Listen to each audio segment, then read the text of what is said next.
Vamos a hacer una pequeña extensión de lo que conversamos la sesión pasada. Entonces, quiero iniciar un poco con la idea, con la siguiente idea. La sesión pasada planteé una prueba que se llama Dickit-Fowler, digamos, entonces es básicamente es la primera y la más básica de las pruebas de raíces unitarias que vamos a conocer en general. Eh, Pero hoy quiero incorporar una prueba de raíz unitaria un poquito más avanzada, que se llama prueba de Dickit-Filler aumentada, que es justamente esta que está aquí, este es su nombre en inglés.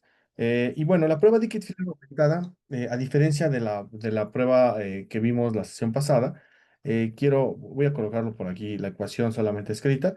Digamos, una Dickit-Filler convencional, una prueba de Dickit-Filler asume que la serie debería de seguir un proceso AR1. Entonces es una serie que tiene una estructura más o menos así.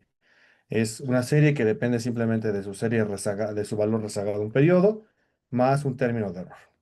Entonces, este simplemente es una serie.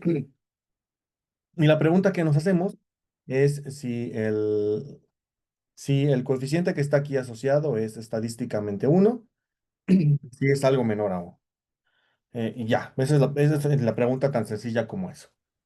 No obstante, no le damos el tratamiento de manera directa, sino lo que hacemos es hacerle una transformación de diferencias. Y lo que nos preguntamos es, si tomáramos la diferencia de la serie, lo que nos queremos preguntar es, esta serie en diferencia, y digamos que del otro lado del signo igual, como lo conversamos en la sesión pasada, lo que tendríamos es A1 menos uno de Y de t menos uno. Si esta serie si la ecuación que describe este proceso, digamos que ahora reescrito en diferencias sería de esta estructura, la pregunta que nos hacemos es si este coeficiente que está aquí es estadísticamente cero, ¿no? Entonces la hipótesis que nos hacemos es, este coeficiente que está aquí es cero, una hipótesis nula, versus una alternativa en el que ese coeficiente, que es A1 menos uno, es algo que es distinto de cero. Y ya, eso es básicamente lo que respondimos con Dickit-Filler. Ahora, lo que dijimos también es que esta prueba es una prueba de una sola cola. Entonces, ni siquiera es pensar que la alternativa es que A1 menos uno sea distinto de cero, sino que este es estrictamente menor que cero. Eh, Este fue el planteamiento que hicimos. Bien, esa es una Dickit-Filler convencional. Ahora, ¿cómo la hacemos o por qué se le da el nombre de Dickit-Filler aumentada?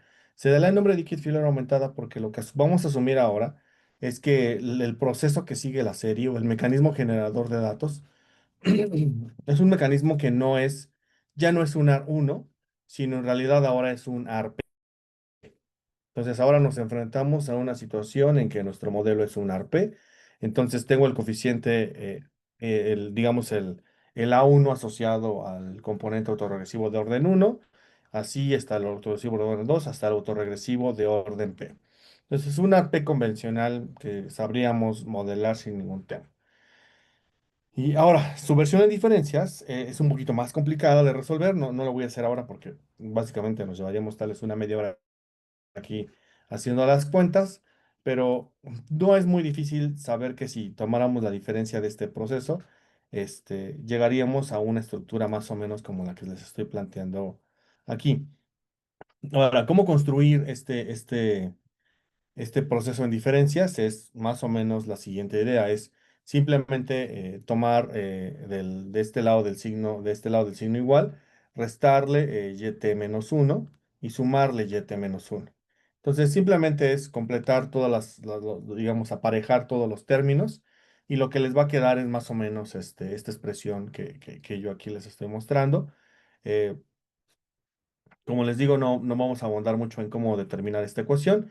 Lo que me interesa a mí de esta ecuación es precisamente que vean que ahora estamos asumiendo que la serie tiene dos componentes. Ese es probablemente el mensaje más importante que quiero que se queden de esta idea. La serie, entonces, una serie cualquiera, bajo una hipótesis de que se comporta como una Dickey-Filler aumentada, o sea, como un proceso autorregresivo de orden P, este, más bien, creo que eso es lo correcto. Pensémoslo así. Asumiendo que la serie de verdad se comporta como un ARP, asumiendo que eso es cierto, Entonces, podemos reescribir la serie como esta que tengo subrayada en rojo. Si es cierto que la serie es un ARP, o dicho de otra manera, el número de rezagos necesarios para que la serie pueda yo construirle un proceso que es convergente es P, ese es el número correcto. Entonces, y la puedo reescribir en diferencias, entonces la serie en estricto sentido la puedo descomponer en dos tramos. Un primer tramo, este primer tramo que está aquí, es el tramo de inercia, vamos a llamarlo así. Y eso, cuando hablamos de la economía de inercia, a veces lo que nos referimos es el componente que sigue la trayectoria de largo plazo, ¿sí? Es decir, básicamente lo que estoy planteando es que la serie se descompone en un tramo de largo plazo y todo este tramo que está aquí es un componente de corto plazo. Bueno, pero ¿cómo llegué a esa conclusión? Bueno, la conclusión es más o menos la siguiente, es decir, si ustedes observan el primer componente que yo le llamé un componente inercial, es un componente que depende de la serie rezagada a un periodo.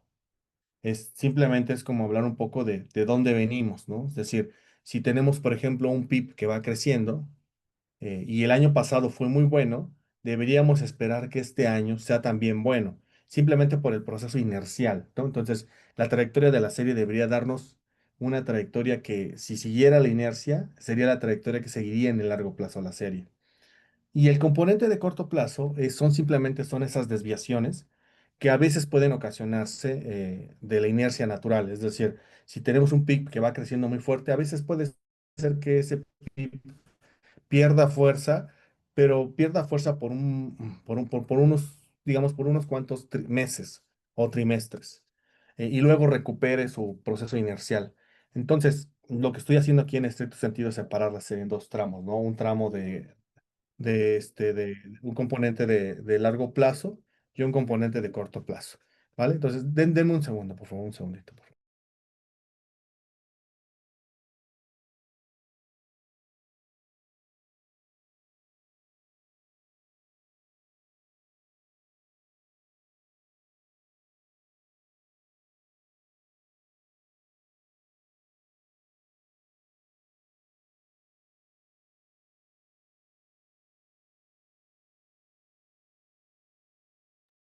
Ya estoy acá, perdón. Bien, entonces, esta idea de separar la serie en dos tramos, corto, bueno, largo y corto plazo, es una idea que es, digamos, los primeros indicios de lo que vamos a conocer como cointegración. Cuando yo haga cointegración, Cuando yo hago cointegración, el mecanismo generador de datos en dos tramos. Un tramo que es totalmente de largo plazo y un tramo que es de corto plazo. Eh, entonces, si la hipótesis de raíz unitaria es cierta, entonces quiere decir que este ρ que está aquí, debería ser exactamente igual a 1 si este proceso tiene raíz unitaria. Si el proceso no tiene raíz unitaria, entonces este rho debería ser distinto de rho, ¿sí? Seguimos en la misma idea, solamente que la diferencia es que ahora estamos asumiendo que no todo es simplemente un proceso inercial, sino que hay pequeñas desviaciones. Este es, digamos, el aporte que hace Dickey-Fuller o el incremento que propone a su prueba original, es precisamente ¿no? Que habla sobre el aporte que le haría este componente. Bien, si ustedes observan lo que podemos hacer a esta ecuación que tengo subrayada en rojo, le podemos restar de ambos lados del signo igual, yt-1, es decir, a este lado que está aquí y a este lado, a ambos lados, le voy a restar justamente yt-1. Aquí también le voy a restar yt-1. Entonces, a ambos lados le resto ese componente. Si hago eso, entonces, y bueno, y además le agrego otros dos componentes determinísticos, como por ejemplo la constante y la tendencia, entonces llegaría a una ecuación como la que voy a mostrarles ahora. Es esta ecuación que está aquí. Entonces, esta ecuación que está aquí, noten que ahora es la serie en diferencias, que depende de una constante, de un componente de tendencia y de este constante y de este componente que le hemos llamado beta en general, ¿no? Así le llamamos en el proceso cuando estimamos la prueba de raíz unitaria para el caso de Dicke filler simple. Ahora es un Dicke filler aumentado, entonces es simplemente tiene la misma estructura, solo que ahora, además de decir que la serie en diferencias depende de un componente, aquí digamos que es como, podríamos pensarlo así como un componente de inercial más un componente que es cíclico o de corto plazo, ¿no? Entonces, es la misma idea, solamente que asuman por un momento que lo que estamos haciendo es tener una regresión en la cual ahora estamos incorporando más control. Es básicamente lo que estamos haciendo. Bien. ¿Dudas hasta este momento con este planteamiento? Ok, va. Bien. Ahora, No, profe. entonces, una de las ventajas que tiene, gracias por responder, una de las ventajas que tiene este planteamiento es que ya sabemos hacerlo, porque lo hicimos la sesión pasada, que fue plantear una prueba de Dickit-Fuller. El planteamiento de la prueba de Dickit-Fuller es exactamente el mismo. Es solamente que ahora, digamos, tenemos más regresores, pero las pruebas de hipótesis serán las mismas. Tendremos tres modelos, un modelo A, un modelo B, modelo A, modelo B y modelo C. Y las diferencias en los modelos es simplemente los componentes determinísticos que le incorporamos.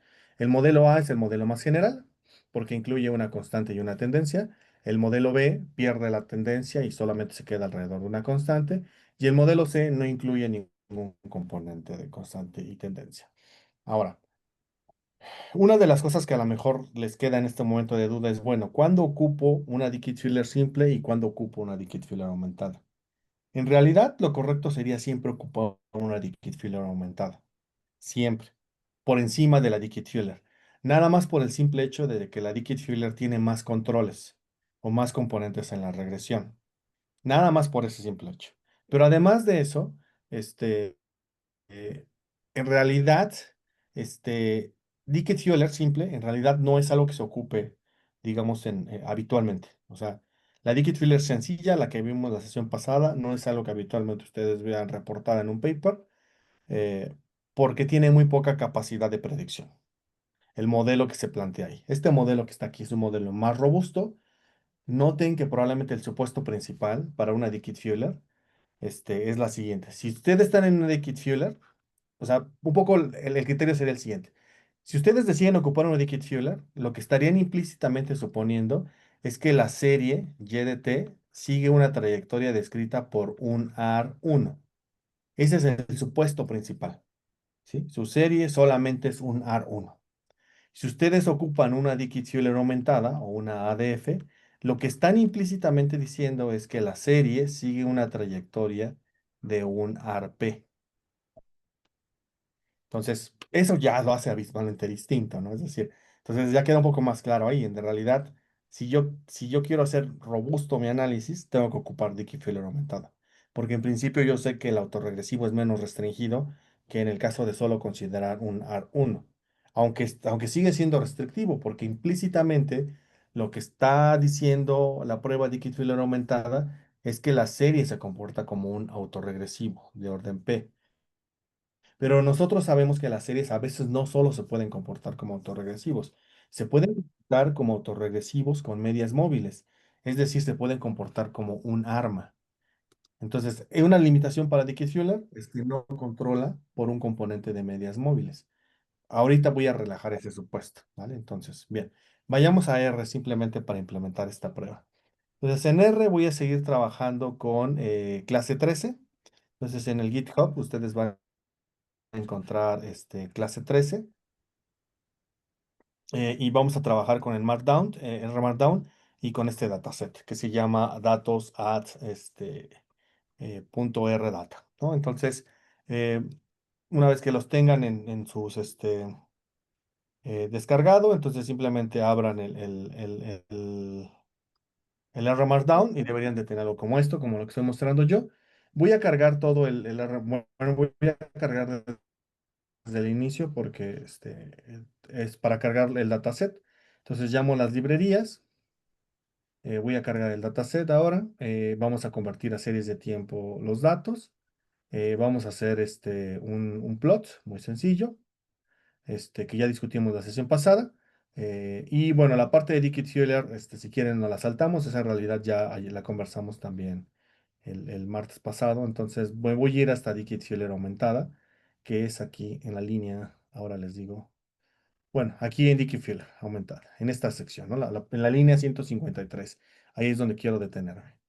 Bien, entonces, una de las primeras cosas que a lo mejor notaron es que si estamos en un mundo en el cual la serie se describe por un autorregresivo de orden P, la pregunta que debería surgirnos es, ¿cómo determino ese P? ¿No? Es decir, ese orden, ese número de rezagos óptimos para mi modelo, para implementar la Dickey-Fuller. Bueno, en realidad en la literatura hay muchas maneras de hacerlo, pero la manera que a mí me parece que es, bueno, me convence más es utilizar esta regla, que es una regla un poquito más o menos, tanto de dedo, les he de confesar, y la prueba es la siguiente, es simplemente utilizar la siguiente regla. Toma el total de la muestra, divídelo entre 100, sácale la raíz cuarta, eso es lo que significa esto, multiplícalo por 4 y toma la parte en ese componente. Entonces, en este caso tenemos 282 observaciones. Si tenemos 282 observaciones, divido entre 100 ese número, le saco la raíz cuarta y la multiplico por 4, me da 5,18. Si yo tomo únicamente la parte entera de este número, a lo que llego es que el número que debería yo de considerar como el número óptimo de rezagos es 5. Entonces voy a utilizar 5. Esta es una manera. Ahora, ¿hay otras maneras? Sí. Por ejemplo, vamos a preguntarle a R qué otras maneras nos propone. Por ejemplo, voy a poner signo de interrogación y vamos a ponerle ur.df. Y aquí me va a aparecer en el help las opciones que tengo para implementar una Dickey-Filler aumentada. Entonces, bueno, primero vienen los tipos y los lags, pero vamos a ver el número de rezagos que se van a incluir. Y bueno, hay una función más que se llama select lags.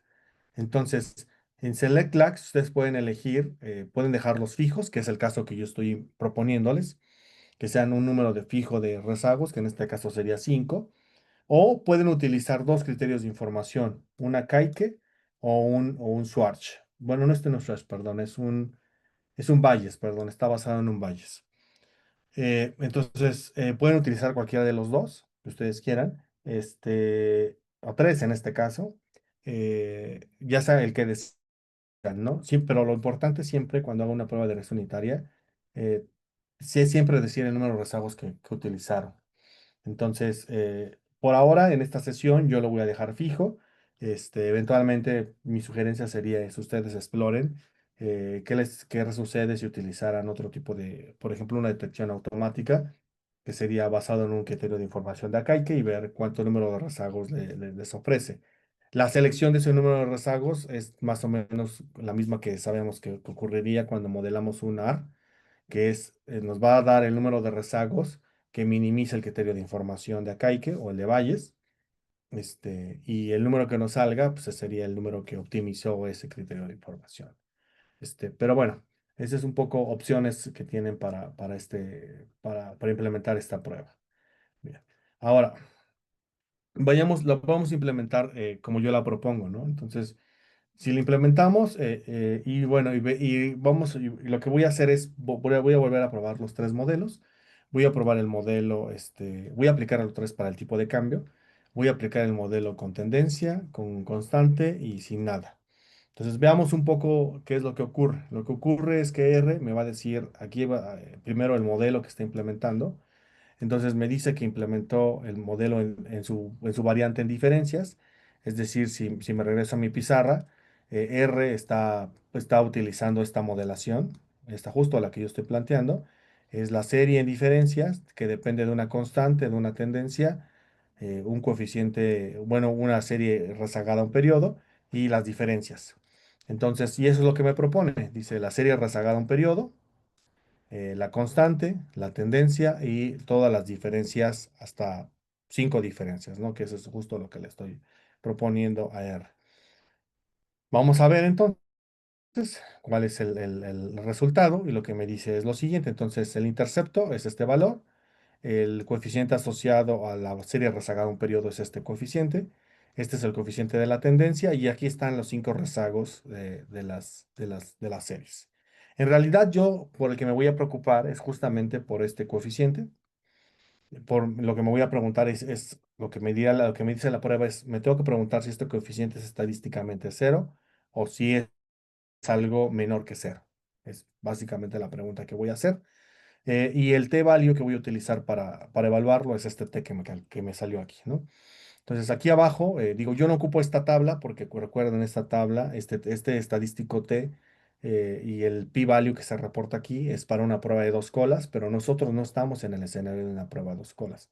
Estamos en el escenario de una prueba de una sola cola. Entonces vamos a utilizar los estadísticos de McKinnon que estiman en su paper ay, no creo que es del 97 si no mal recuerdo. Este, y nos ofrece estos estadísticos. Entonces, aquí están los estadísticos para el modelo A. Entonces, voy a copiar los tres las tres tablas para que revisemos cuál sería nuestra conclusión. Entonces, voy a empezar por esta. Entonces, voy a empezar por esta tabla. Me voy a llevar esta tabla que es el modelo A. Vamos a tomar la del modelo B y la del modelo C. Y vamos a analizar qué nos resulta, ¿no? Entonces, listo. Me voy a ir a mi pizarra. Voy a ir aquí abajo. Déjenme hacer un poco de espacio para esto.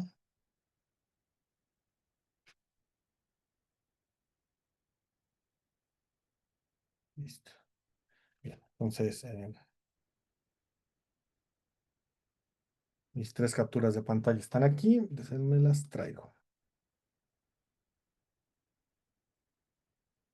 Bien. Entonces, este es mi modelo A, mi modelo B y mi modelo C.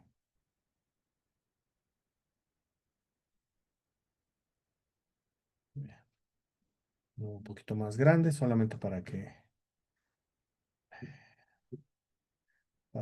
mejorar un poco la visualización de los resultados. Bien, entonces aquí arriba vamos a ponerle nombres. Este es modelo A, este es mi modelo C, mi modelo B, perdón, y mi modelo C.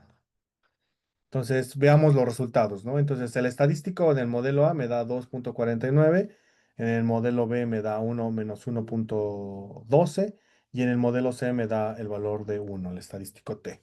Los valores críticos, en este caso, considerando toda una prueba al 5%, que es como el más o menos el estándar, en el primer caso me da menos 3,42, en el segundo caso me da 2,87 y en el tercer caso me da menos 1,95.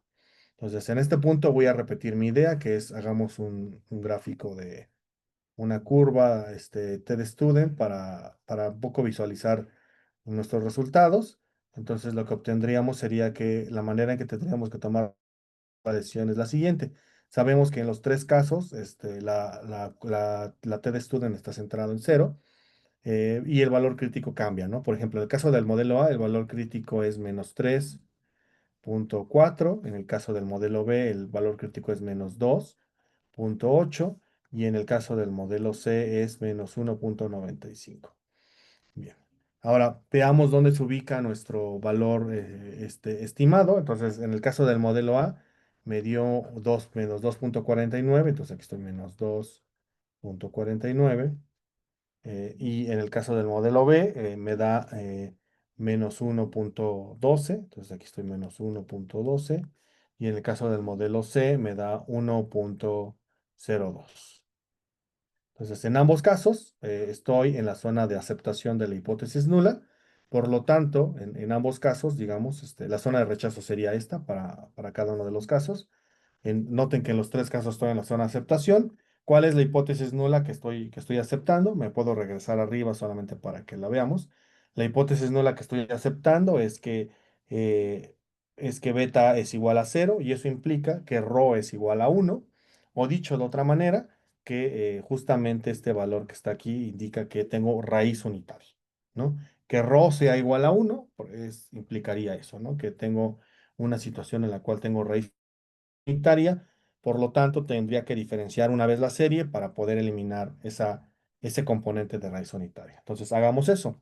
Vayamos a R y modelemos nuestra serie ahora en diferencias.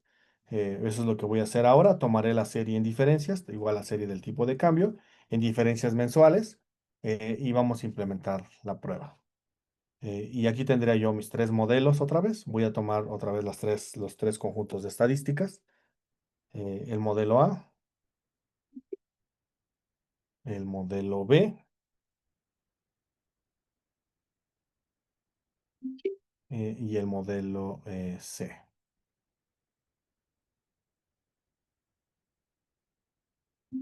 Entonces voy a R, bueno, voy a pizarra, perdón, y voy a hacer un pequeño espacio aquí para ver mis resultados. Entonces, veamos mis resultados para cada uno de los modelos.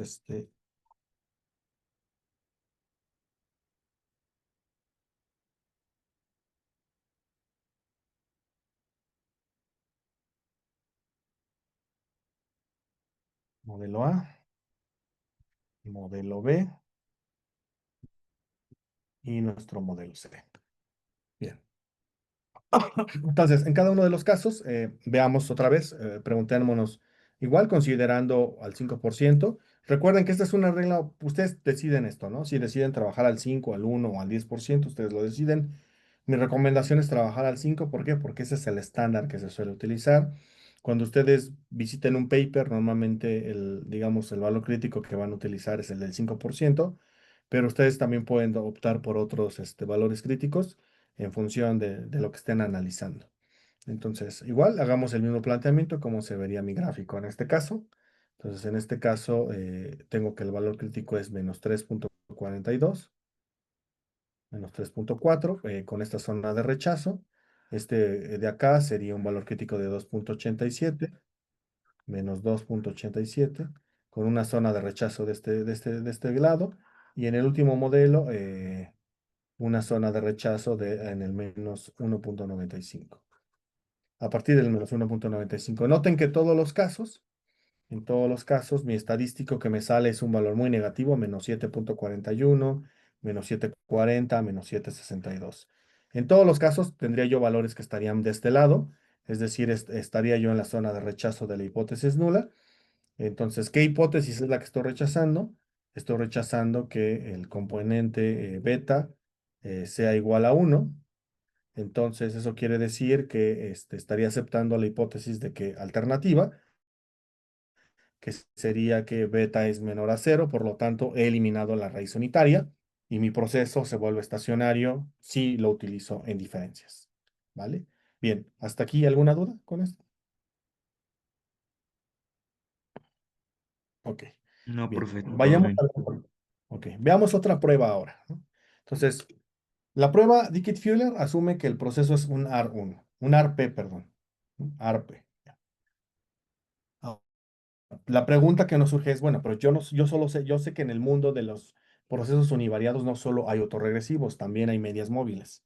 Bien, dado que sabemos que eso es cierto, entonces hay una prueba, la segunda prueba trata de analizar si es que existe un componente de medias móviles a través del cual podamos identificar una raíz unitaria. Entonces, veamos esa prueba. Esa prueba se llama prueba Phillips y Perron. La prueba Phillips y Perron, cuya ecuación sería esta. Esta ecuación, si ustedes la anotan, esta ecuación es, en estricto sentido, es un AR1. Esto es un AR1. Parecería que estaría tratando de probar una Dickey-Fuller simple, ¿no? Algunos me dirían, bueno, esto es básicamente una Dickey-Fuller simple. La única diferencia es que tal vez este amigo que está aquí es un componente determinístico, y este componente determinístico, de nu, puede ser dos cosas. Puede ser una constante más una tendencia, o puede ser simplemente una constante, ¿no? Esas son las dos opciones que puede tener. Phillips y Perron asumen como obvio el tercer caso, que Dickit-Fuller sí considera, que el tercer caso es que la constante sea cero. En este caso, Phillips y Perron dicen, bueno, ese es un caso que es un poco redundante. En realidad, el problema solo se puede resolver con dos casos, constante y tendencia y con constante, y con eso estaría cubierto todos los posibles escenarios. Digo, es un poco más o menos obvio. Bien, pero ¿cuál es el aporte que le hace Phillips y Perron a las pruebas de raíces unitarias? El aporte que le hace es que asume una forma particular para el término de error y dice, bueno, el término de error se comporta como si fuera un medias móviles. Entonces le da una estructura y dice, bueno, el término de error es un componente que más o menos es este. Sabemos que este es una estructura de medias móviles. Entonces, lo que dice es, utilizando la descomposición de Walsh, este es un componente que tiene, que este sería un medias móviles de orden P. Entonces, en estricto sentido, mi modelo, el modelo que Phillips y Perron proponen evaluar, es un modelo un poquitito más complejo, bueno, no un poquitito, muchísimo más complejo, porque en realidad Phillips y Perron dice, bueno, ¿qué pasaría si en realidad Y de T se puede describir como un AR, un arma, pero es un arma un poco restringido porque es un arma de orden uno en el caso de los autorregresivos y de orden P en el caso de las medias móviles, un arma 1P. Es un modelo distinto al anterior, porque el anterior asumíamos que solamente todo dependía del autorregresivo. Ahora estamos asumiendo que sí depende también de los componentes de medias móviles, pero es una media móvil un tanto restringida, porque está asumiendo que el componente autorregresivo está limitado solamente a uno. Bien. Tiene algunas ventajas que el planteamiento que hace Felice Perrón. Y el planteamiento principal, o por lo que la prueba de Felice y Perrón se vuelve muy valiosa en el ámbito de series de tiempo, es una cosa que vamos a ver como en unas 3 semanas, que es componentes heterocedásticos. O dicho de otra manera, modelos de volatilidad. Los modelos de volatilidad asumen que el componente del término de error no es un ruido blanco, sino que tiene un componente de que la varianza cambia conforme cambia el tiempo. Entonces, la mejor manera de observar si es que eso puede existir dentro de una serie es ver que su componente de medias móviles es muy grande, ¿no? Es decir, P puede ser muy grande o que en realidad toda esta ecuación sea bastante estable en términos del medias móviles. Entonces, si ustedes están modelando, por ejemplo, una serie y se dan cuenta que su media móvil es algo grande, muy seguramente lo que ocurre es que en realidad tal vez su proceso tiene un componente heterocedástico. Yo todavía no defino eso, pero, pero ese es un poco lo que quiero que les quede como intuición. Entonces, lo que implícitamente nos diría, si es que la media móvil es altamente importante en el proceso, es que en realidad a lo mejor nuestro proceso no es homocedástico, a grosso modo. Voy a ser un poco más formal un poco más adelante. Y entonces, si eso ocurre, entonces lo que propone Phillips y Perron es una prueba, su prueba. Su prueba básicamente soluciona un problema. Eh, Puede ser que sus series no pasen la prueba de estacionariedad con Dickit-Fuller, pero sí la pasen con Phillips y Perron. Entonces ahí pueden tener un indicio de algo importante. Si su prueba, por ejemplo, no pasa a Dickit-Fuller, no, pero sí pasa a Phillips y Perron,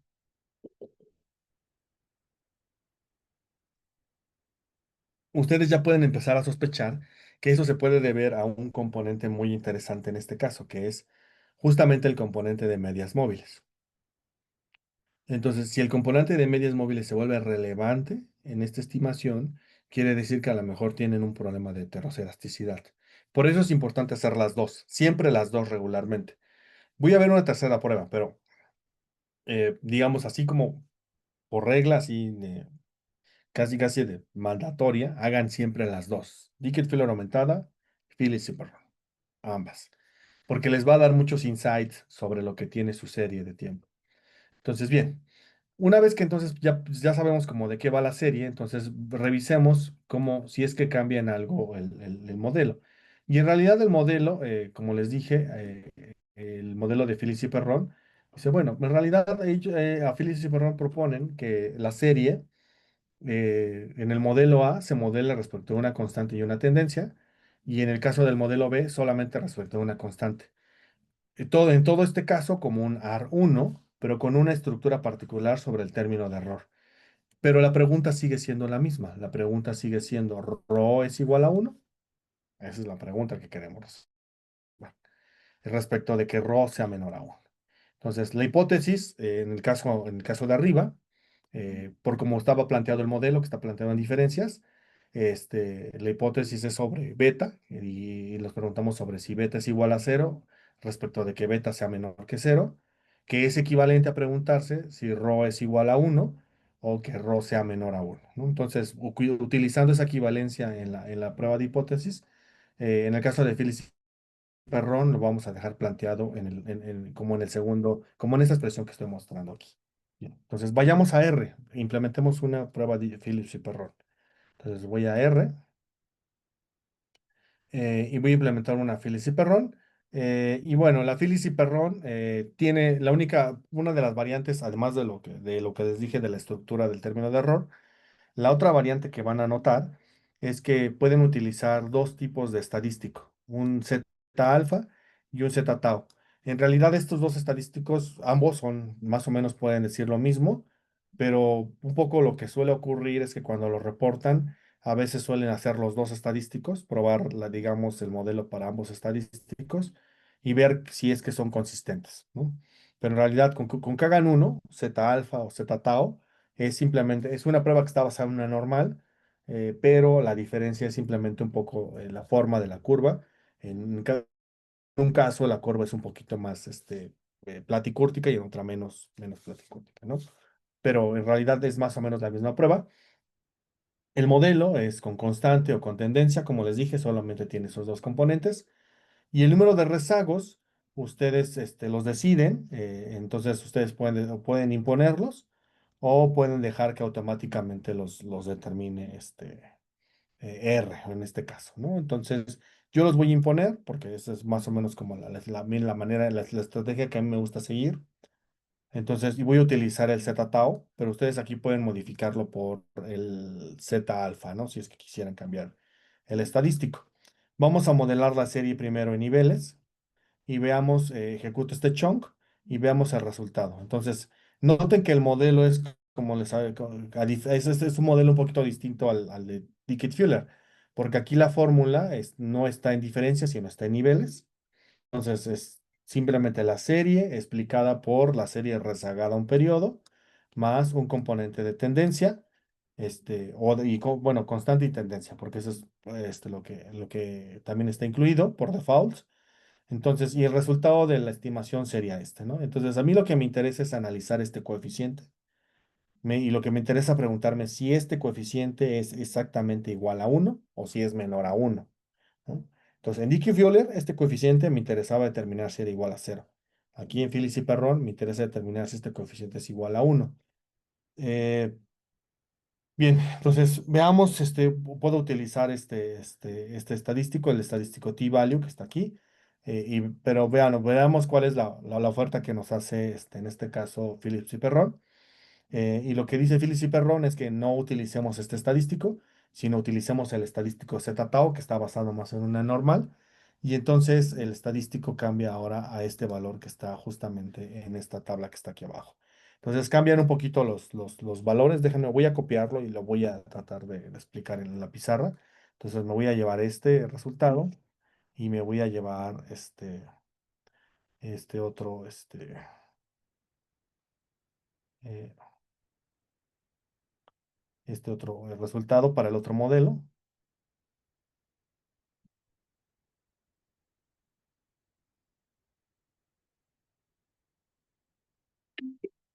Pues vayamos a mi pizarra. Entonces, en mi pizarra voy a hacer aquí un pequeño espacio. Bueno, bastante más espacio, voy a necesitar más. Ahí está. Entonces,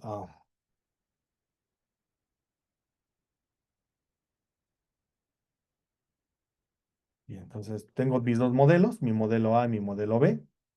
Modelo A, modelo B. Entonces, vamos a ponerles nombres. Entonces, este es mi modelo A, mi modelo B. Entonces, el estadístico que me da de prueba es menos 2,50 en un caso y menos 1,22 en el otro. Y los valores críticos están aquí abajo. Puedo utilizar el de 1%, el de 5 y el de 10%. Yo voy a utilizar el por ciento simplemente porque es más o menos el que siempre se utiliza. Es como les he dicho, ¿no? Este es por convención, se utiliza el 5%. Entonces, vamos a graficar cómo se vería mi resultado. Mi resultado, entonces, esto también sigue siendo una prueba de una sola cola. Entonces, mi resultado sería más o menos el siguiente. Sería una curva más o menos como una normal en ambos casos.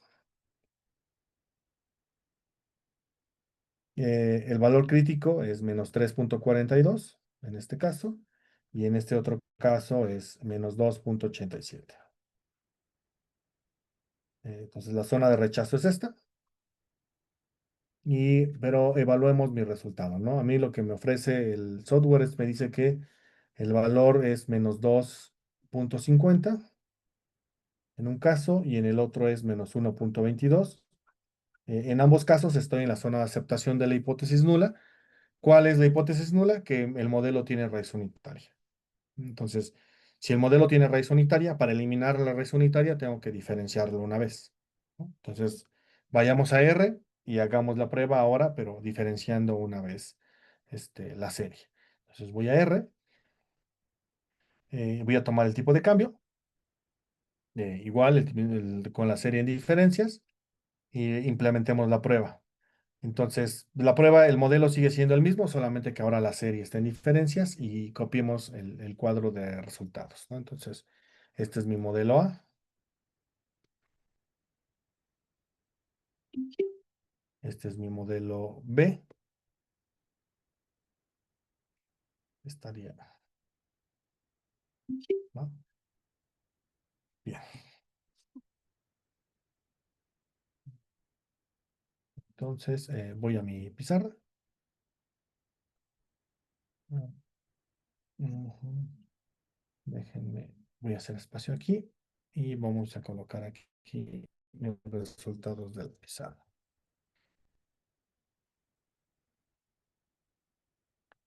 Bien, entonces mi modelo A y mi modelo B. Entonces, modelo A y mi modelo B. Y bueno, aquí ya es un poco más claro, ¿no? Cómo es que el resultado sí cambia significativamente solo por hacer diferencias. En este caso igual, puedo ver mi gráfico, el valor crítico es -3,42. En este otro caso, el valor crítico es -2,87. Aquí estaría. Y en ambos casos noten que el valor de la prueba es -12, entonces me da algo por acá, por esta zona, en ambos casos. En ambos casos, lo que estaría yo diciendo, estoy rechazando la hipótesis nula de que la prueba, la que la serie tenga raíz unitaria. Por lo tanto, lo que estoy concluyendo es que en diferencias, la serie ya no tiene raíz unitaria, se vuelve estacionaria, ¿no? Bien, entonces, un poco para resumir estas dos pruebas que he implementado hoy, mi resumen sería el siguiente. Ustedes pueden decidir entre qué modelo implementan, el A, el B o el C, si están en una Dickey-Fuller, o A y B, en el caso si están en una Phillips y Perron. Siempre sigan una estrategia del más general al menos general. Entonces, utilicen siempre implementar el modelo A, luego el B y luego el C, en su caso.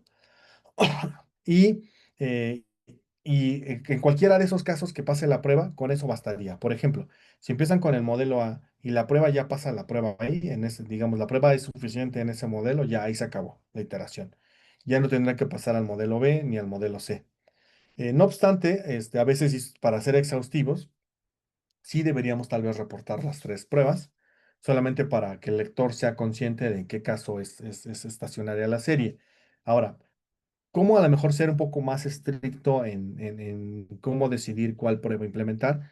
Bueno, aquí sí implica mucho que tanto conozcan el dominio, ¿no? Es decir, me voy a regresar a R. Entonces, por ejemplo, cuando hicimos los gráficos, que están hasta aquí arriba, una de las cosas que notamos es, por ejemplo, veamos este comparativo. Por ejemplo, esta serie que está aquí, donde está más o menos mi cursor, esta serie que está aquí, que es el tipo de cambio, noten que esta podría haber sido que fuera estacionaria alrededor de una tendencia, pero entonces implicaría que entonces el único modelo que yo aceptaría como viable para que pasara la prueba sería el modelo A. Si esta serie, por ejemplo, pasara en el caso del modelo B, entonces claramente yo diría hay indicios de que a lo mejor la prueba está mal implementada, porque difícilmente esta serie en la que estoy ahora, mi cursor, sería estacionaria alrededor de una media. No, parece que más bien es estacionaria alrededor de una tendencia y de una media. Entonces, aquí se implica mucho como su conocimiento del fenómeno, ¿no? Para tomar esa decisión. Bien, ahora bien, vayamos a la última prueba que quiero ver. La última prueba que quiero ver es una prueba que se llama una prueba de KPSS. Déjenme ver dónde está, está más abajo. Mm, Aquí está, mi prueba KPSS. Entonces, voy a mi pizarra solo para explicar un poco de qué va esta prueba. Bien, esta prueba es KPSS, que es la abreviación de Kawatowski, Phillips, Schmidt y Shin. Eh, es una prueba que es muy interesante porque plantea el siguiente escenario. Lo que dice esta prueba es, asume por un momento que la serie fuera totalmente un ruido blanco. Noten que esto implicaría eso. Esta ecuación que tengo aquí implicaría que la serie sería un ruido blanco. Es decir, la serie solo depende de un componente determinístico, que en este caso es una tendencia más un componente aquí, un sí, que ahorita voy a explicar quién es, y un término de error.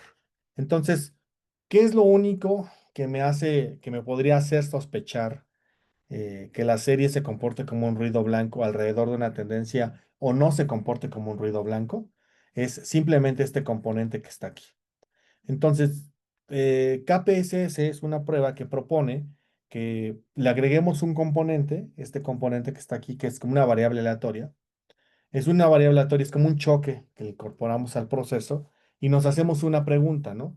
Si suponemos que este choque tiene una estructura particular, supongamos por un momento que el choque tiene una estructura como este que estoy planteando aquí abajo. Es decir, es una variable aleatoria que depende de sus valores pasados del periodo inmediato anterior, más un término de error. Y nos podemos hacer una pregunta muy sencilla.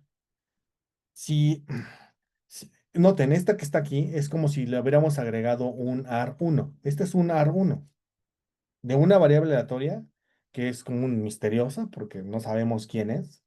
Es una variable aleatoria que es un AR1. Entonces, y nos podemos hacer una pregunta. Si el término de error de este AR1, es decir, este componente, tiene una varianza igual a cero, ¿qué significaría eso? Si el término de error tiene varianza cero, ¿qué significa? ¿Alguien lo intuye? En términos de una variable aleatoria. Dicho de otra manera, si yo tengo una variable aleatoria, recuerden su curso de estadística, si yo tengo una variable aleatoria X, bueno, ni siquiera X que depende del tiempo, una variable aleatoria X, es una variable aleatoria. Y si la variable aleatoria, y si le tomo su varianza a la variable aleatoria y resulta que su varianza es igual a cero, entonces, ¿qué puedo concluir? Que la variable aleatoria era ¿qué? En realidad no era una variable aleatoria, era una constante. ¿Sí? Entonces, ese es el modelo que propone KPSS. Dice, bueno, suponte que hay una variable aleatoria ahí y ahora pregúntate, ¿esa variable aleatoria tiene varianza cero? Si tiene varianza cero, entonces en realidad no era una variable aleatoria, solo era una constante.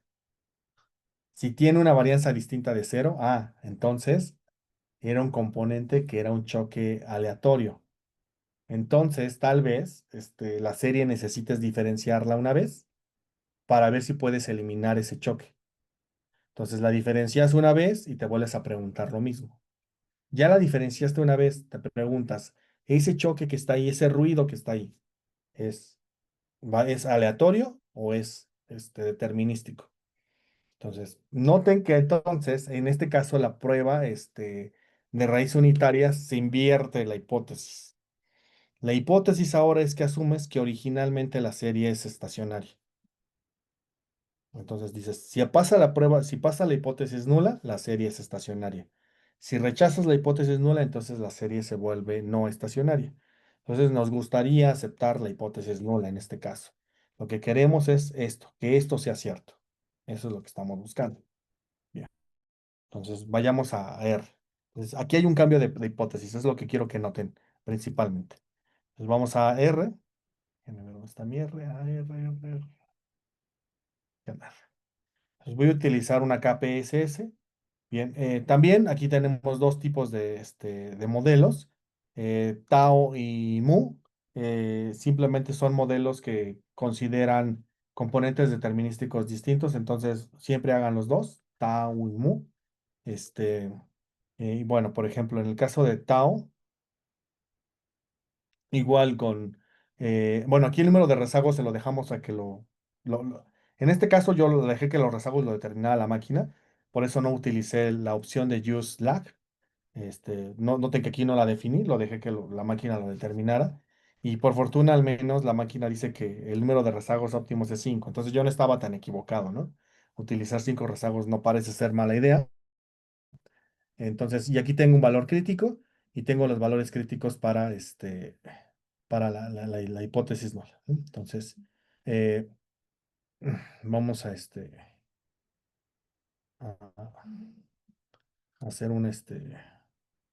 veamos los resultados de esta, ¿no? Entonces me voy a llevar mi resultado de esta. Aquí está. Este es mi modelo tau y mi modelo mu.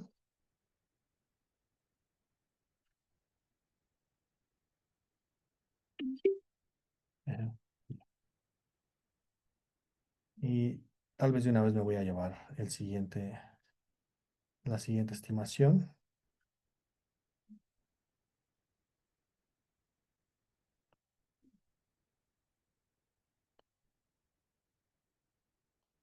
Bueno, déjenme, me voy a traer aquí mis cuatro resultados.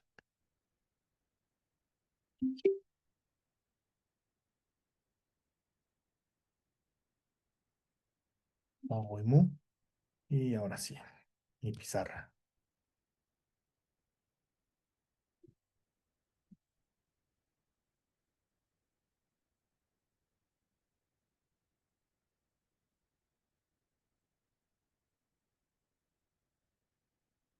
Mi modelo tau, mi modelo mu. Y déjenme, que está en diferencias, de una vez lo vamos a platicar. Lo voy a dejar aquí. Bien. Ahora, bien. Entonces, solo quiero que observen algo. Mi hipótesis nula es que la varianza es igual a cero. Ahora bien, ¿qué característica tiene la varianza? Entre otras muchas que a lo mejor puedan recordar. Pero ¿cuál es la característica principal que tiene la varianza? Es que nunca es negativa. ¿Están de acuerdo con eso? ¿Sí? La varianza nunca es negativa. Entonces, esa es la razón por la que si cuando hacemos pruebas de hipótesis de varianza utilizamos dos posibles formas funcionales de la distribución, una chi cuadrada o una f, y ambas tienen una forma de este estilo. Siempre están por encima del cero y tienen esta forma de curva. De hecho, esa es una de las cosas que ocurre aquí. La curva la que vamos a enfrentar aquí en una prueba KPSS es de esta forma. Entonces, no es una prueba que esté basada en una forma normal o en una forma TD-Student, sino es una forma más de este estilo, como si fuera una curva así. Empieza en cero, aquí así. Y entonces la zona de rechazo sigue siendo también de una cola, pero la zona de rechazo está aquí, está de este lado. Entonces, veamos. En este caso, la prueba del nivel de significancia, por ejemplo, al 5% me dice que es 0.146. Y aquí me dice que al 5% también, me dice que es 0.46. ¿Vale? Bien. Veamos cuál es mi estadístico que me dio. Mi estadístico que me dio es 34. Entonces, 34 es un valor que está más o menos por acá. Entonces, 34 está por acá. 0.34. Y en el otro caso me dio 4.29. Pues 4.29. Entonces, estoy en la zona de rechazo de la hipótesis nula.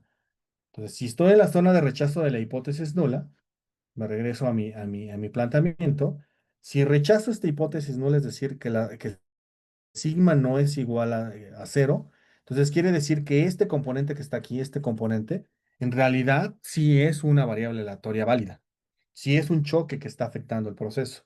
Entonces la serie no es estacionaria.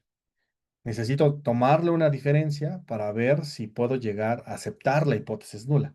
Entonces vayamos a la serie en diferencias, que es el segundo tramo de recuadros que capturé, que es este. Entonces, en la serie ya en diferencias, esa es la prueba que tengo aquí, en este caso. Hagamos el mismo gráfico, entonces tengo el mismo gráfico, estoy enfrentando un gráfico que tiene una forma funcional más o menos de este estilo. Empieza en cero y tiene una forma así como de curva. También en este caso, empieza en cero, tiene una forma así como una chi cuadrado o una f. Y bueno, y sabemos que el valor crítico en este caso es 0,14 y en este otro caso es 0,46. Zona de rechazo es esta y zona de rechazo es esta. Y veamos cuál es el valor que me dio. En este caso me dio aquí 0,707, perdón, y en este otro caso me dio 0,08. Y estoy en la zona de aceptación de la hipótesis nula. Entonces, en este caso, ¿cuál es la hipótesis nula que estoy aceptando? Estoy aceptando que la varianza es igual a cero. Si la varianza es igual a cero, quiere decir que mi amigo, que le había yo incorporado como ruido, en realidad no es un ruido, solo es una simple y llana constante. Noten que la diferencia, digamos, o una de las características fundamentales del modelo de la prueba KPSS es que en general siempre estamos probando el modelo A. Siempre estamos probando el modelo A. Porque ese choque que está ahí, cuando se vuelve constante, es el modelo de constante más tendencia. Si ese choque no es un término constante, sino es un proceso aleatorio, en realidad es un proceso aleatorio alrededor de la tendencia. Entonces, en general, siempre estamos probando el modelo A, en el caso de la prueba KPSS. ¿Vale? Bien. Ok, bien. ¿Dudas hasta este punto? Sí, por favor, Víctor. Y bueno, tengo dos dudas. La primera es, ¿cuál fue el criterio que utilizó para determinar que se utilizarían cinco rezagos en las últimas dos pruebas? Ok. Y la segunda es si existe alguna prueba de raíz que incorpore un modelo autorregresivo y un modelo MA Junto. Ujú. de niveles, bueno, PQ, ¿no? Es decir, que ambos sean niveles mayores a uno, ¿no? Ya, ok. Para tu primera parte de la pregunta, ¿no? Bueno, la manera que determiné los cinco rezagos es, para el caso de esta de la KPSS, se los dejé de forma automática. No le coloqué aquí que el número de rezagos fuera. La opción para colocar que los rezagos sean determinados por mí es esta, el useLag. Entonces, si utilizo el useLag aquí, vamos a darle aquí useLag, le puedo haber puesto aquí 4, por ejemplo. Y eso eran que yo los establecía que fueran 4.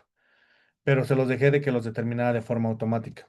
Si lo dejo que lo determine de forma automática, normalmente utiliza el criterio de Akaike o el criterio de Bayes para determinar ese número óptimo de rezagos. En este caso.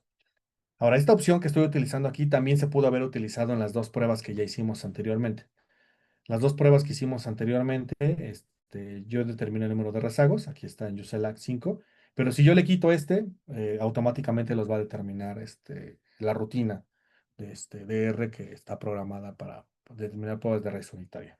¿Vale? Sí respondo con eso a la pregunta. Sí, profe. Sí. Ok, va. La segunda pregunta, ¿no? La segunda pregunta es, ¿hay una prueba de raíz unitaria que combine ambos? No. La respuesta corta es no. En realidad, las pruebas de raíz unitaria están pensadas un poco como la primera prueba nació porque se suponía que una de las cosas que supone es que la serie solo es explicada por información pasada del mismo. La segunda prueba, que es un medias móviles, asume que todo es un media móvil, en realidad, pero recuerda que siempre puedes pasar de un medias móvil a un autorregresivo o de un autorregresivo a un medias móvil, porque son invertibles los procesos. Entonces, en estricto sentido, teóricamente no existe, pero en la práctica podrías decir que sí hay algo de ello en la prueba, en la Phillips y Perron, porque como el proceso es invertible, entonces tú puedes mirar el medias móviles como si fuera un autorregresivo y viceversa. El tema es que explícitamente nunca está, ¿no? Pero siempre implícitamente están, ¿no? Vamos a llamarlo así, ¿no? Vale. No sé si con eso respondí, a la pregunta. Sí, sí, más o menos me queda claro, profesor. Gracias. Vale. Bien, ya nada más para que ustedes luego, bueno, se tengan también como opciones para sus futuros trabajos de raíces unitarias. Aquí abajo les dejo una prueba más, que no entro mucho detalle al respecto, pero es una prueba que se llama una prueba de Sibut and Andrews. Y la prueba de Sibut and Andrews es una prueba muy interesante porque déjenme mostrarles algo rapidísimo. Entonces, aquí tengo el tipo de cambio, ¿vale? Entonces, ¿cuál es una de las características que tiene el tipo de cambio en este caso? Si ustedes observan, por ejemplo, aquí por donde está mi cursor, está más o menos, déjenme, de hecho lo voy a copiar y me lo voy a llevar a la pizarra. Más sencillo explicarlo ahí. Entonces, si miramos el tipo de cambio, solamente como un ejemplo de una serie que querramos analizar, podemos observar una regularidad que espero que ya hayan notado. Y la regularidad es la siguiente. Es, bueno, o más bien no regularidad, sino más bien un fenómeno que tiene esta serie. Bueno, y otras más, pero esta serie en particular es muy notorio. Ustedes observan que a lo mejor la serie, si la miramos antes de esta fecha, que posiblemente aquí es 2008, casi estoy seguro que aquí es 2008. Si ustedes miran la serie antes de 2008, pareciera ser que la serie tenía una trayectoria más o menos. Yo me atrevería a decir, bueno, si miramos antes de 2018 y se nos olvida un poquito antes de 2005, o sea, como que nos hacemos como que no vemos 2005. Entonces parecería ser que la serie, en realidad, aquí la trayectoria que hubiera seguido si la serie se hubiera comportado como venía comportándose entre 2005 y 2008, era que la trayectoria que debía haber seguido era algo por acá, ¿no? Eso parecería, si solo miramos ese pedacito. Ahora, podemos mirar otro pedazo. Por ejemplo, el siguiente periodo, ¿no? Que fue de 2008 a más o menos, otro aquí más o menos es como 2015, 2000, sí, 2015. Este que está aquí, también parecería ser que la trayectoria hubiera sido esta, ¿no? Entonces, ¿qué significa eso? Que a veces vemos que veamos que las series a veces como que rompen su trayectoria.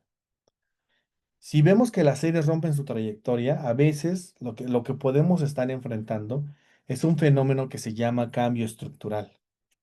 El cambio estructural pueden ocurrir los cambios estructurales por dos cosas.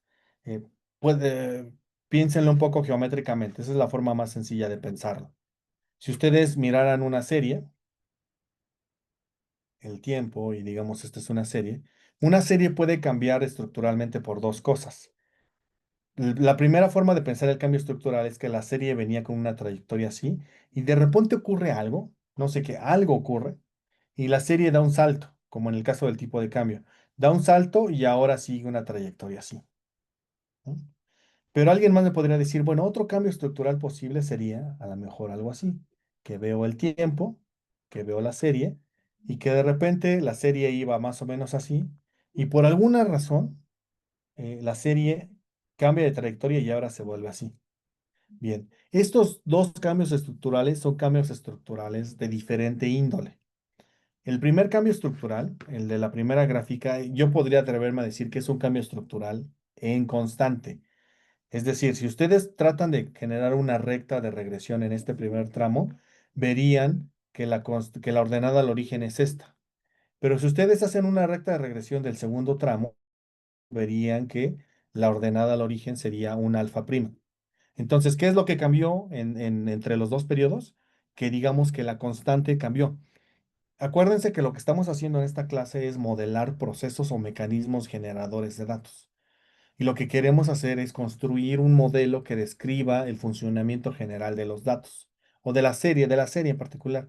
Entonces, este cambio que yo estoy ilustrando, implica que el mecanismo generador de datos, el modelo que describe el mecanismo generador de datos cambió. Cambió, pero solamente en su parte constante, pero cambió, ¿no? Entonces, hubo un cambio estructural, ¿no? El segundo cambio estructural lo pueden pensar más o menos igual. Es decir, si le construyeran una recta aquí, verían que esta recta es así en el primer tramo, pero en el segundo tramo la recta se vería, bueno, si le construyeran una regresión, verían que es así. Entonces, verían que entonces el cambio ocurrió en dos sentidos. Cambió la constante, la ordenada al origen, perdón, estoy utilizando otro color. Cambió la ordenada al origen, digamos, cambió alfa y cambió alfa también aquí en el caso verde. Ahora alfa también es alfa prima, pero también cambió otra cosa. Y la otra cosa que cambió es que cambió la pendiente. Entonces, la recta de regresión que describe la curva roja tiene una pendiente que podría ser beta, que es esta, y la recta, y en el caso de la recta verde, la pendiente tal vez ahora sea igual beta, beta prima, pero una beta prima más pequeña. Entonces, el cambio estructural ocurrió en dos sentidos. No solamente cambió la constante ordenada al origen, sino también cambió la pendiente. Son dos cosas que cambian abismalmente el mecanismo generador de datos. Y entonces, a lo mejor lo que ocurre es que a lo mejor la serie originalmente sí es estacionaria, ¿no? Eso es a lo mejor algo que pudo haber ocurrido, como en el caso de como en la primera gráfica que estoy haciendo aquí, que es, a lo mejor la serie era estacionaria alrededor de una tendencia, pero ninguna de las pruebas de raíces unitarias que hice anteriormente fue capaz de detectarlo, porque justo este cambio estructural que ocurrió aquí, este, mi prueba de raíz unitaria no lo detecta como si hubiera ocurrido algo que no era necesariamente un cambio estructural. Y el cambio estructural es un fenómeno que ocurre exógeno al proceso. Eh, Esos cambios estructurales, como ustedes ven, como en la gráfica que vimos, se pueden asociar a fenómenos muy particulares. Por ejemplo, el 2008 es muy claro que se debe a la crisis subprime, ¿no? Tal vez el de 2015 no quede tan claro, también hubo una crisis por ahí en 2015-2016, pero por ejemplo también vemos que hay un cambio estructural que a lo mejor pudimos haber observado aquí arriba, que tiene que ver con con la pandemia, este es de la pandemia, y aquí hay una caída aquí del tipo de cambio, esta caída que viene aquí, yo le llamaría como el efecto Trump, no sé dónde nos va a dejar, pero esta caída que está aquí es el efecto Trump, ¿no?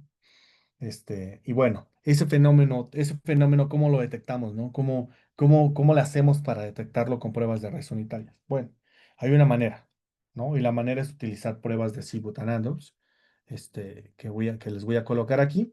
Entonces, una prueba de Sibut-Andrews es muy parecida a hacer una prueba como una Dicke-Fuller.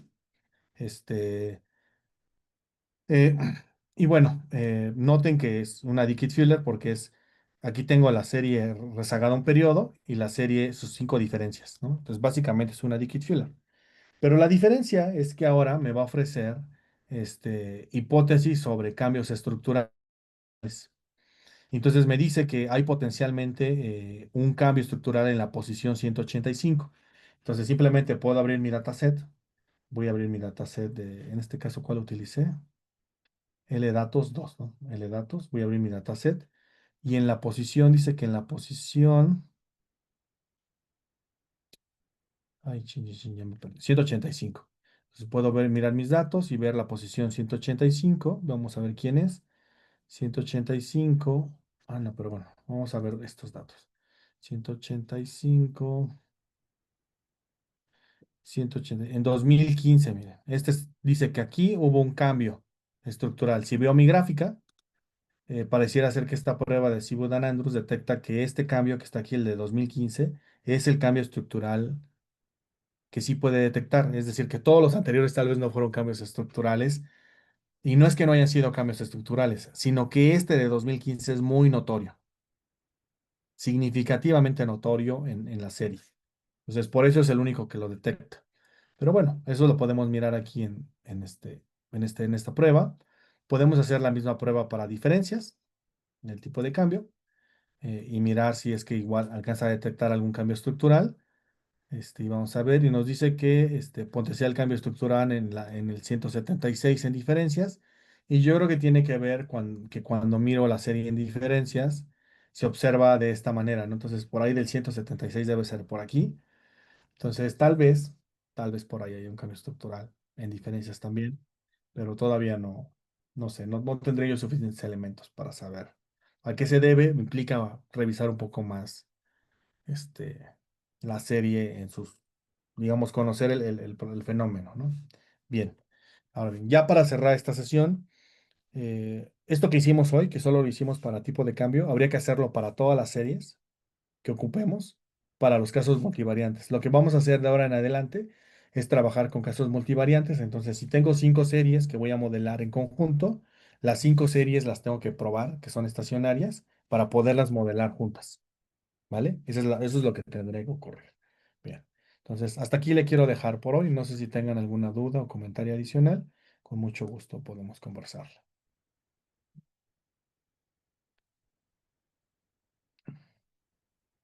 Profe, ¿cuántos cambios estructurales podría tolerar la serie? La serie, más bien, no que yo le llamaría tolerar, sino más bien, es que tú no puedes saber si los toleras, sino más bien, ¿cuántos puede detectar la prueba? Más bien, tal vez sería pero yo reformularía tu pregunta así. Sí, En realidad, sí, pues, Anandrus puede detectar muchos, pero yo creo que esta serie, por como tiene muchos quiebres, solo alcanza a detectar uno. Pero habría que probar con otras series, a ver cuántos alcanza a detectar. No hay un número límite, esa es mi respuesta general, ¿no? vale, gracias. Nada. Sí, Jafet, por favor. Bueno, ¿sí me escucho bien? Sí, sí, te escucho perfecto. Vale, había hecho una pregunta en el chat con respecto a lo que se trata de explicar, ¿no? Movimientos del pasado, pero de alguna manera estas fórmulas y conceptos, al aplicarlos, se puede explicar como elementos del presente o trayectorias futuras, porque, por ejemplo, con esta gráfica, la verde recuerdo que por ahí del 2020 cuando empezó a decaer la tendencia, todos Ujú, estaban alterados, cuando todo el sector político estaba alterado, de que necesitaban medidas para evitar que cayera más y ujú, ujú, buscaron como adquirir deuda para eh, invertirlas en proyectos de desarrollo estructural. No recuerdo muy bien cuáles eran los proyectos de ese momento, pero de alguna manera, este, de lo que se había comentado en clases anteriores, ¿no? De contraponer los tiempos de, por ejemplo, de temporalidad, enero con enero, marzo con marzo y así sucesivamente. Entonces, volviendo a la pregunta, solamente explican los movimientos del pasado, pues sí se pueden explicar tendencias presentes y trayectorias futuras. ya, no, es que es muy difícil pensar que puedes predecir las trayectorias futuras porque, bueno, quién sabe. Fíjate que esa es una buena pregunta, pero es que eso ya roza en otro tipo de técnica, que es la gente que hace finanzas, sí suele utilizar un poco el criterio que tú estás planteando, porque la gente que hace finanzas, cuando mira, por ejemplo, el precio de una acción, a veces puede identificar que cada cierto tiempo hay un ciclo, ¿no? Eso es lo que da pie a que en finanzas a veces decimos que hay posición bull y posición bear, ¿no? Entonces, ¿qué significa una posición bull? Es cuando el mercado va de subida y una posición bear es cuando el mercado va de bajada. Entonces, hay muchos que a este análisis le dicen análisis fundamental y lo que tratan de hacer es encontrar como esas regularidades, ¿no? Y a veces hacen hipótesis y dicen, bueno, el mercado, por ejemplo, la acción de, no sé, vamos a pensar una acción como la de Apple, ¿no? Entonces, la acción de Apple tiene un ciclo. Cada vez que se anuncia un nuevo equipo, al principio decepciona, entonces la acción cae y luego como que el mercado lo absorbe esa decepción y vuelve a subir la acción. Y eso ocurre cada vez que hay un lanzamiento. Entonces, si tú puedes identificar cada cuánto hace sus lanzamientos Apple de equipos, entonces a lo mejor puedes justo identificar cuándo ocurren esos quiebres y puedes hacer un pronóstico de hacia el futuro cómo sería, ¿no? Pero en general, eso ya no es no está dentro de las técnicas que estamos viendo nosotros aquí en clase, ¿no? Son como técnicas más empíricas, ¿no? Este, no sé si con eso respondí tu pregunta, Jafet. Sí, justo porque hay veces que llego a confundirme con las metodologías precisamente porque encuentro como cierta relación, pero que explica eh, teóricamente dos objetivos totalmente diferentes. Por ejemplo, la estacionariedad y el otro Ujú, concepto que estacionalidad, creo. ujú, Tengo entendido que buscan como la estabilidad, pero evidentemente con análisis macro y análisis fundamental se puede como que explicar estas tendencias. Sin embargo, hay veces que sí me lleva a confundir entre las metodologías porque a veces toman como el mismo camino, pero con diferentes objetivos. Y ahí es donde sí trato de encontrar como el punto clave que me ayuda a diferenciar una cosa de la otra. Sí, claro, sí. No, no, lo que pasa es que, o sea, tú que más o menos también ya has navegado el mundo financiero, te das cuenta que en el mundo financiero hay cosas que no necesariamente son teóricas, no vienen de la parte estadística, sino más bien han vivido en el mundo financiero y se desarrollaron ahí, ¿no? Entonces, sí entiendo el punto, ¿no? Que a lo mejor tú te genera un poco de confusión, pero en general yo lo que te diría es como, más bien, no te confundas con ellas, sino más bien como trata de incorporarlas a tu proceso de formación y seguramente en el futuro, cuando tú ya madures más como tus habilidades ya empíricas, vas a tomar decisiones sobre cuándo ocupas una muy teórica como las que vemos aquí en clase y cuándo ocupas una más empírica como la que haría alguien que hace análisis técnico, ¿no? O fundamental, ¿no? Justo, vale, muchas gracias. Por nada, ya. Vale. Bien, ¿más dudas? ¿Comentarios? Ok. Vale, un último anuncio y vámonos. Probablemente la siguiente semana regresamos a clases ya presenciales, como les había dicho al principio de la clase. Ojalá que así sea. Este, pero si no ocurre, lo que sí vamos a hacer es que el martes les voy a dar la tarea examen que tendrían una semana para responder, ¿vale?